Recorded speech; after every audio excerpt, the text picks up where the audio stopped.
Welcome to the More Business, More Life TV. And we are today going to talk about all the things going on in the world. And you might notice that, in the past episodes, we've had quite a bit of guests. And today I just wanted to talk about a few things that have been stirring up inside of me. They're things that I've talked about prior to now, but they're definitely becoming part of the current events with all the things going on and everyone watching the election, and that we're coming into our gratitude going into Thanksgiving week next week. I wanted to cover some different topic areas. And before I do, as always, I just want you to know, like once to twice a month, I've been opening myself up for a webcast where I'm going over some of the things that I've noticed have been helping a lot of the businesses right now. And there are two main things that happen when we're going through change. One is that we're focused on what value change that we need to make. Our clients that we've been serving, how do we best serve them? How do we change our value positioning? And that comes from two things. That comes from the way that we're giving value. Maybe that's the value we're giving is not going to change, but the perception of it does. So we need to talk about that. What is actual value and what is the perceived value? And then the second thing is we have to change the way that we communicate. We all have had a lot of change in our life recently.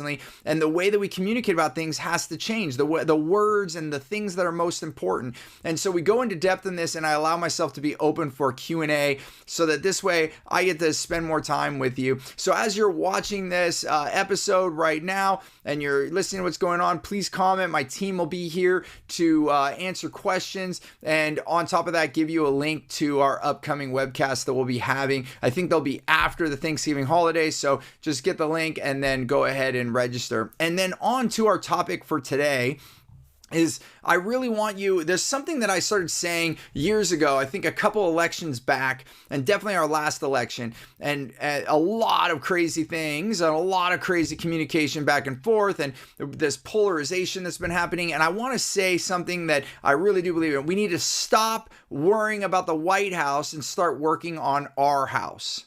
We need to stop worrying about the White House and start working on our house. And yes, I wanted to say that twice because we get so caught up in these things that are going on that we forget about what's going on back at our house. Or maybe you have been remembering, but you're conflicted around what's going on. But where our thoughts go, things occur. So that's why that's saying, where your energy goes, where your focus goes, energy flows. Where your focus goes, energy flows. And I truly believe in this. Like when we really start thinking about the way that we conjure things up. So if you believe in the law of attraction or what comes into your space, or you've done vision boards and, or whatever you do to really think about what you want, that comes into our daily life. So if you think about it, if you wake up every day and people do affirmations, and if you saw Noah St. John on one of my last podcasts, you talk about affirmations, which is even another level up, and you can look that up as well. Maybe we'll talk a little bit more about that. But the idea of waking up in the morning and saying some positive things. Oh, I'm wealthy, I'm healthy. Or if you do it in Noah's way, you would say, how am I so healthy? You start asking questions so that your brain will react and start to answer those questions, which is even going to be another level up. And even with all of that, what I find that if you just do that in the morning and then you go about your day and then you watch the news and you get in all of these arguments on social media about what's going on, then you're now pulling yourself away from the energy of manifesting what you want. It's really sad to me that people have even taken to the point where they're just cutting off relationships. Now, if something is toxic, a relationship is toxic, I can see how you would want to cut it off, give break to. But I've also seen people with just different political views that they're no longer even going to talk to each other. And I think, one thing, there's a difference between healthy conversation and non-healthy conversation. If you're just yelling at each other and you're not listening, then that is already a problem. If you're actually having a decent conversation and you're able to be respectful of one another, that is what is important. I think if you get to the point where you are not willing to communicate with one another, then that's where we have a complete breakdown, and it's not going to help to unite someone. We need to unite as a country. We've been seeing what happens when we divide ourselves. I mean, think of all the social unrest in our country right now, and even overarching over the world. This is not a time to see what separates us. It's a time to see what unites us. And if you really think about that, look at what is different about all of us. When you come down to the fundamental things of being a human being, there's not a lot of differences. We all, if you go back to the root of what we want, there's very similar things, right? We want to be able to have food to eat and nourish ourselves and nourish our families. We want to be able to have, a safe place to live and sleep and maybe a warm bed. They're essential things that we want. And then when you go beyond that, we want certain comforts. And you know what? Those are fundamental. So when someone comes at me and they're upset, what I say now is I say, thank you. And then if they're upset, usually they're like, what are you talking about, man? I'm so upset. And I'm like, exactly. Thank you. Thank you for caring. The one thing I can tell you about this polarization is that a lot of people care. They say more people voted during this election than ever before, record breaking, right? Well, that's showing more people are showing up.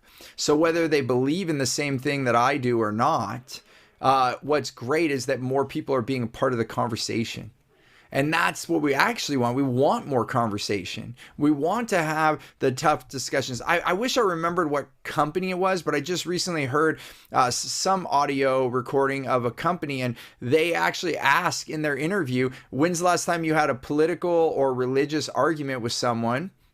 And they might have asked a few other things, very heated argument. They asked when that was, and then they asked what happened after. And if the applicant responds by saying, I'm never going to talk to them again, they actually, they red mark those applications and they do not proceed with that employee because they believe that if you can't get through a tough conversation, how are you going to do it when we have tough conversations?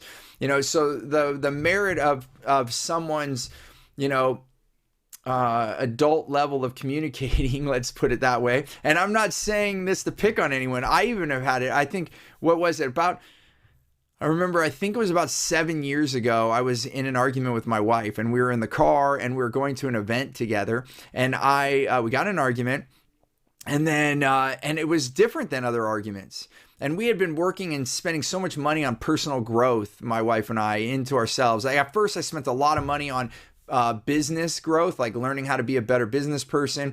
And then once I achieved certain levels there, then I started saying, well, why am I not getting mentors in my marriage? Why am I not getting coaching there?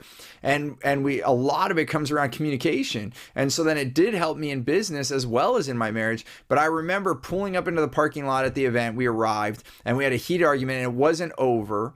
But we both looked at each other and we kind of giggled. And then we found out we were both thinking the same thing. We just had an adult argument. It was our first adult argument. And the way that we built that parameters is that we were able to talk without screaming at each other. I find that, as we get into arguments, we kind of regress, right? And that's why they call it regression.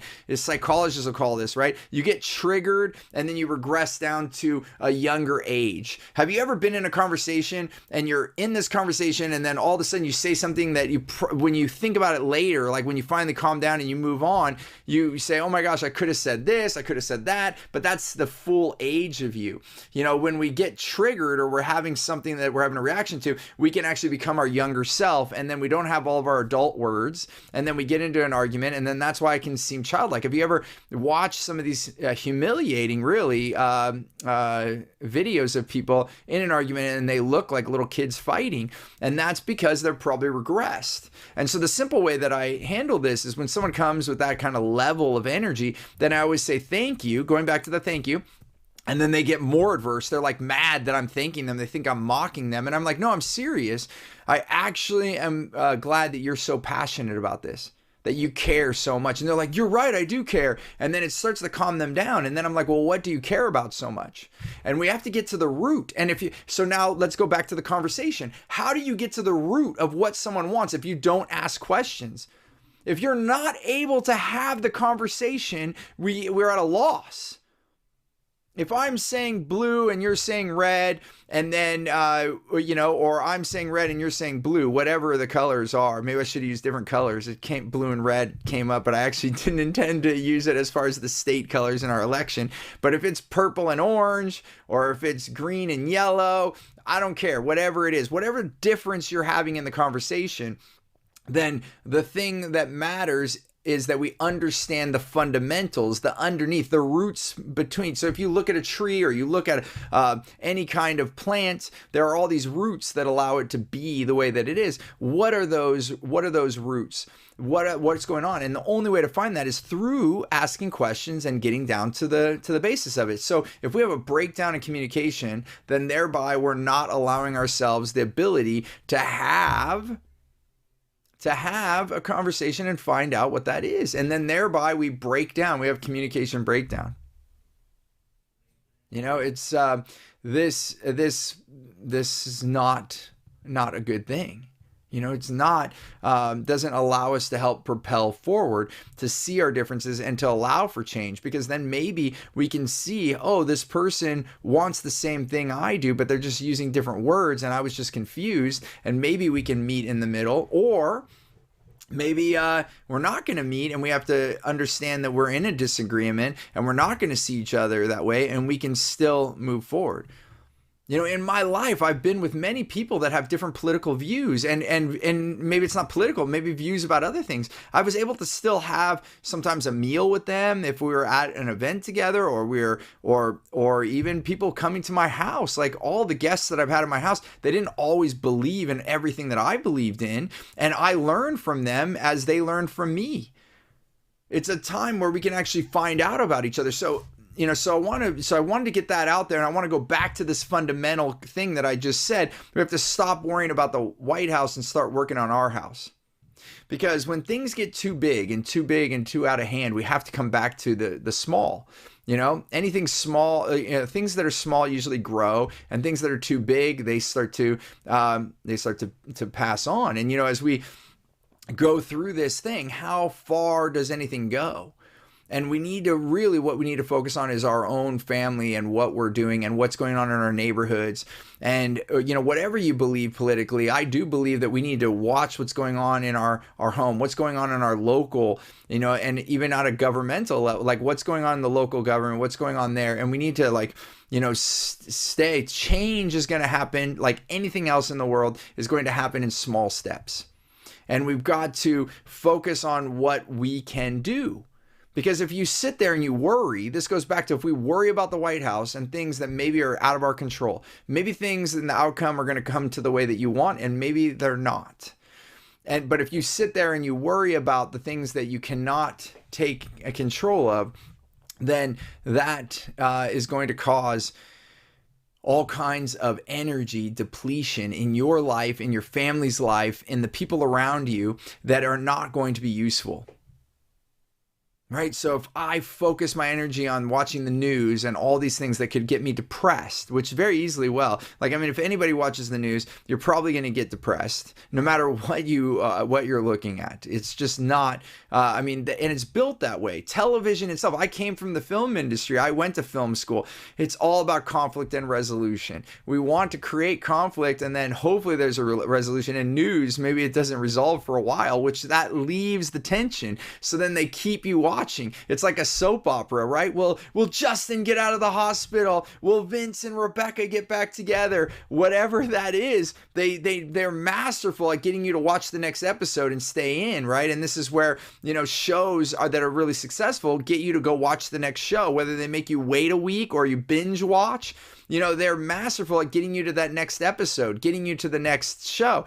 The news is on the same type of trajectory. They want to keep you watching, because what happens, they're all based on revenue of eyeballs. The more people that are viewing, the more that their ads are worth, and the more that their ads are worth, the more money that the station can make. That's why Super Bowl commercials has a lot of people watching the Super Bowl. Those ads cost more money. So you have to bring yourself back to these fundamental things. If you've watched The Social Dilemma, it's on Netflix. It will freak you out. You won't want to be on social media as much, hopefully. But basically, they've found ways. They're not, and even Zuckerberg and all these people, they're not there necessarily to manipulate. You could look at it. There is a level of manipulation overarching with this, but their goal was to get more people on their platform, and they've been successful. They've created pathways to get you to watch more and watch more and watch more.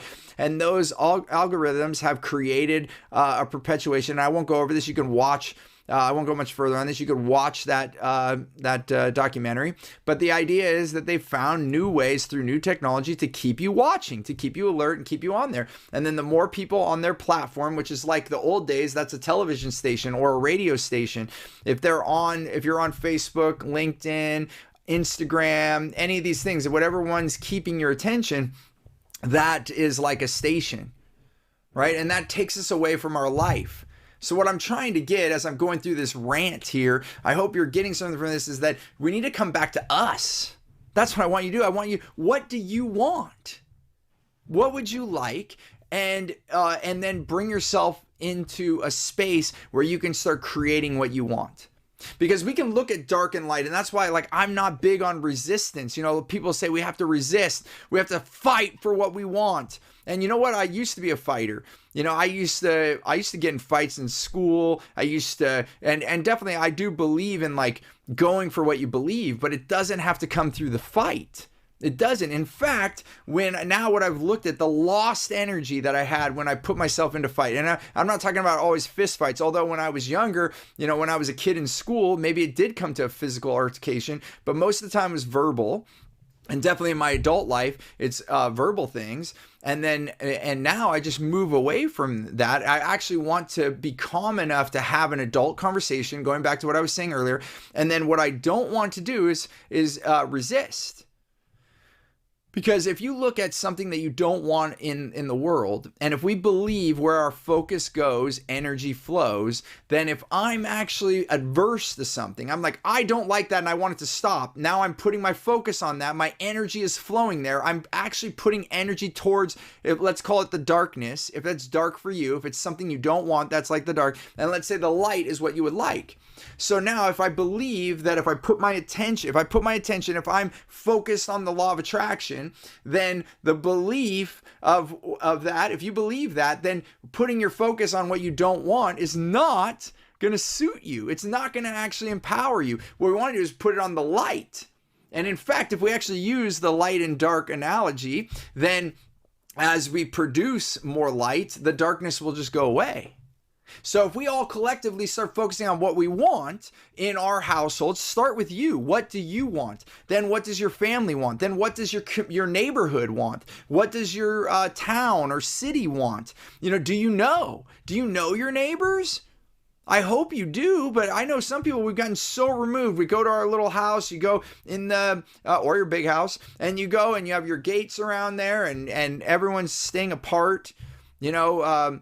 It's not always been that way. Like, you know, I've met some South American tribes that are still practicing in their indigenous celebrations and those things. And they look at me and they're like, how do you have gate on the property? They don't even understand. They're like all just together, which is, baffling for many other societies because we like put your plot of land and block everything else off. And that might be, maybe I digress for a moment, but I just want to put that there's a whole different way of perspective that we're not even encompassing right now. We're so divided. Can't even comprehend that we would just live together in a community.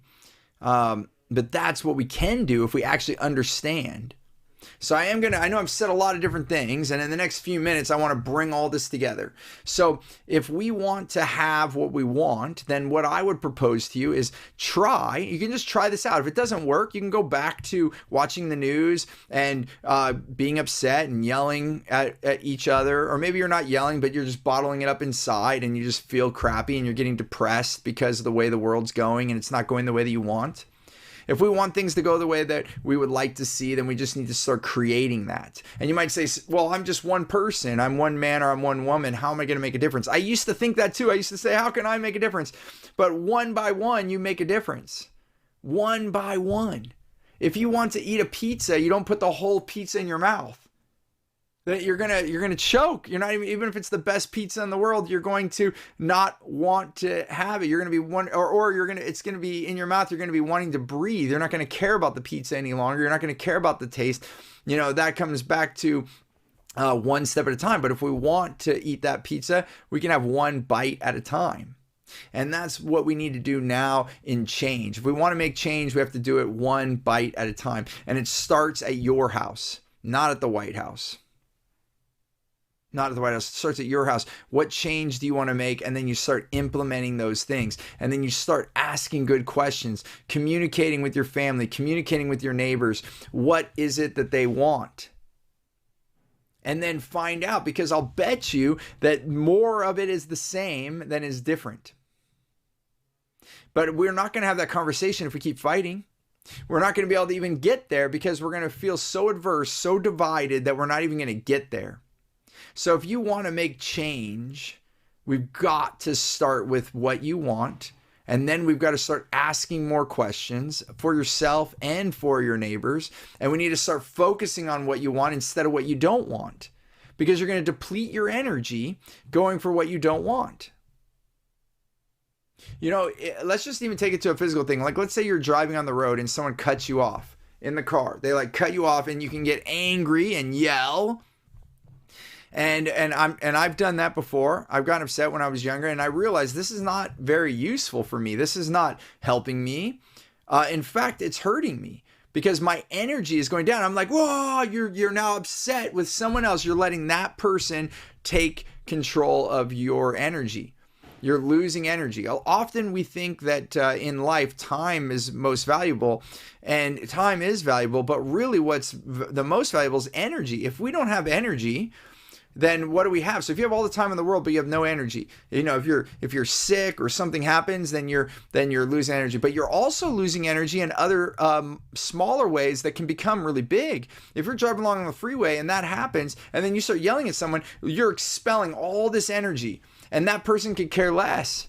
You can like speed up, drive next to them, and they ignore you and keep driving, or they're going to yell back at you, but they're most likely going to drive off and not care.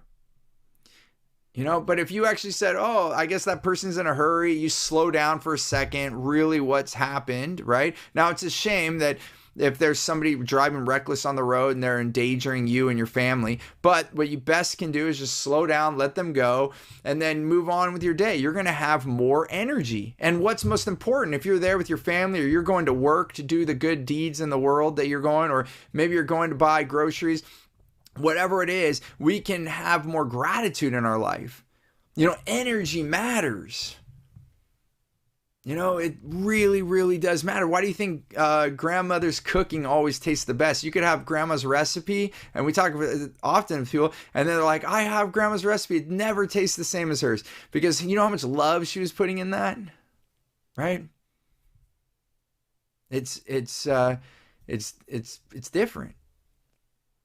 And now we do that too. We put intentions into what we consume. We put intentions into our life. So if we want to have the change that we want, start at home. Really look at what you want. Write that down. And as a family, like with my family, my 3 kids and my wife, we start writing down what we would like. Then how can we start to have that happen? Then how can we start to talk to our neighbors and our community and see what they want? See how we can help, you know, and even see where we disagree and understand the disagreement. So if you disagree with someone, here's my thing for that is find out why. How can this be possible? Get really curious. Ask lots of questions. Don't argue. Don't try to convince them of your way. Ask them a lot of questions why they chose. And either you're going to realize that they have a really good idea that you weren't aware of, or you're going to validate why you think differently. But if you ask them all their questions, chances are they're going to want to know more about you. Right? So you're going to be able to have a much deeper conversation. And if you don't believe me, just try it out. I'm not saying to change all your ways today. I'm saying just try these things out. Find out what's going on. And you know what? More times than not, I find out, and even this is the case in my marriage, just bringing it really close to home and being vulnerable here, I found out that my wife and I don't have that many real disagreements. They start off looking like a disagreement, but when we actually start talking about it and we have, like I said, an adult conversation, then we actually find out that we both want the same thing. We're just saying it slightly different, and then we can actually meet. And then when we do disagree, then we can have more of a conversation around why. And then we can either have some compromise in the middle, or there's a few times where we stand in our way and we say, hey, I want to do it this way and you want to do it this way. Okay, great. Then go ahead. And, some of those times I've gone off and done it the way I wanted. I'm like, oh my gosh, this is not good. And I go back and I tell my wife, hey, your idea is better, and then that can go both ways. And that really takes away the ego, right? We have to be willing to swallow that ego of being wrong or right. I love that poem, and I'm still striving to do this. I'm not saying I'm perfect in this by no means. I am human. But Rumi, he has a poem. He says, beyond wrong and right, there is a garden. I'll meet you there. Basically saying, let's just go to the garden and talk. Let's just be. Because if we focus on the wrong and right, then we're not going to actually be able to grow together. And especially in a marriage, especially in a neighborhood, especially in a community, in a state, in a country, in a world, Earth. We're all humans. I'm a human being. Chances are, if you're watching this, you're a human being. Maybe you're not. Maybe you're an alien that I'm not aware of. Well, I don't know, right? There's a lot of planets out there. Anything's possible. But what we do know is that you're living here on this earth, and you're another person. And I would say chances are, if we ask enough questions, deep down, we want very similar things. And I often say it's time to stop seeing what separates us, and it's time to see what unites us. And it's through that united effort that we can actually make change. Because having all these divided arguments doesn't do anything, but does it spark great conversation? Absolutely. Will it help us think different? When I'm teaching, and some people would call it a heckler, but you get somebody that's adverse to your teachings, I actually prefer that nowadays because it puts me on my toes. It makes me, now I'm not saying I don't want it to take away from the learning from everyone else, so you still have to be cautious around that. But when you have somebody that asks a lot of questions, then it makes you really make sure the teaching is going through. It actually makes me a better teacher. So when if you don't have an ability to communicate about your beliefs and the things that are most important to you, then really, do you really believe in it? Are you arguing just to argue, or do you really believe in what you're talking about? And if you do, then you'd be willing to put those beliefs aside for a second and try to understand your fellow human being. Because if we think that they're so drastically different than us, how? How are they so different? Have you asked enough questions? Do you really understand where their heart is? Because most human beings I've been with, even the people that don't believe the same things I do, they want the same thing. They want to feed their family. They want to take care of themselves. And maybe the fundamental ways that they get there are different than mine. But how am I going to understand that if I don't ask questions? So it comes back to small. In conclusion on this, and thanks for listening to all this, and it might have felt eclectic, this whole conversation, but it does have roots. Think about it. If we stop worrying about the White House and we start working on our house, we're going to, one by one, we're going to have a domino effect if we would all take this on. If we would all reflect and look in the mirror first and say, what do I really want to be? And am I willing to be humble enough and let my ego go to the side to listen to somebody else that has different views, and then be able to understand them and understand the core beliefs of why they have those core beliefs? Because what they say and where people put arguments doesn't necessarily mean that is what they want. It's what they think is going to get them there. Right? So we all have a place that we want to go, or something that we want in our life, and then we all have different roadmaps. How we think we're going to get there. If we find what we want, and then we ask others what they want, and we actually find out that they're very similar, but we just have different ways to go about it, we actually realize how united we really are. So in simple conclusion, I want you to, tune out the news. I'm not saying to put your head in the sand and ignore everything, but I do believe that most important news will get to me, even if I'm not watching the news every day. Like, the things that are most important definitely find their way to me. If it's important, people are going to talk about it. So let yourself turn that noise down a little bit. Then number 2, start asking your family and yourself what you want in your life. And then when you have adversity with your neighbors, your community, the people you love, your family members, then get yourself really, really curious and try to truly understand why they believe what they believe. And I can tell you this, connection is going to go up. The learning is going to go up. You're going to understand them better. This is what is going to come from this.